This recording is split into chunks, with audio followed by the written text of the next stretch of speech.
காங்கிரஸ் கட்சியின் தேர்தல் அறிக்கை வேடிக்கையாக உள்ளதாக தேசிய மகளிர் ஆணைய உறுப்பினர் நடிகை குஷ்பு தெரிவித்துள்ளார். வடசென்னை பாஜக வேட்பாளர் பால் கனகராஜை ஆதரித்து பொழியந்தோப்பு, கனியாபுரம் உட்பட்ட பகுதிகளில் குஷ்பு பிரச்சாரத்தில் ஈடுபட்டார்.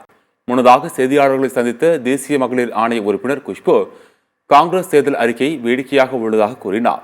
மேலும் காங்கிரஸ் கட்சி கொண்டு வந்த நீட்டை மாநில அரசு உரிமைக்கு விடுகிறார்கள் என தெரிவித்த அவர் மக்களை ஏமாற்ற கொண்டு வந்ததுதான் காங்கிரஸ் தேர்தல் அறிக்கை என தெரிவித்தார்.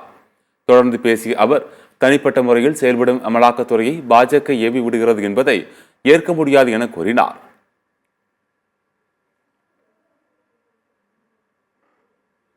தேர்தல் அறிக்கை பார்க்கும்போது ரொம்ப வேடிக்கையா இருக்கு. ஏன்னா அந்த தேர்தல் அறிக்கையில அவங்களால நிறைவேற்ற முடியாத ஒரு விஷயம் கூட கிடையாது. அந்த தேர்தல் அறிக்கையில இதுவரைக்கும் பாஜக கொண்டு வந்த நல்ல திட்டங்கள் நாங்க ரத்து செய்வோம் சொல்லாமே சொல்லியிருக்கிறாங்க. அவங்க கொண்டு வந்த திட்டங்களை அவங்களால அதுல தீர்த்த முடியல. நீட் பத்தி அவங்க எழுதியிருக்காங்க, அது கொண்டு வந்தது காங்கிரஸ் தானே. அப்போ அதுவே நாங்கள் நிறுத்திடுவோம், அது ஏன் மாநிலத்து மேலே விடுறாங்களே, அவங்க உறுதியாக சொல்லட்டுமே. ஏன்னா அது சுப்ரீம் கோர்ட்ல வந்த ஆர்டர், அவங்களால ஒரு முடிவு பண்ண முடியாது. மக்களை திசை திருப்புறதுக்காக, மக்களை ஏமாற்றுறதுக்காக கொண்டு வந்து ஒரு தேர்தல் அறிக்கை. அப்போ மட்டும் இடி தனிப்பட்ட முறையில் செயல்பட்டது.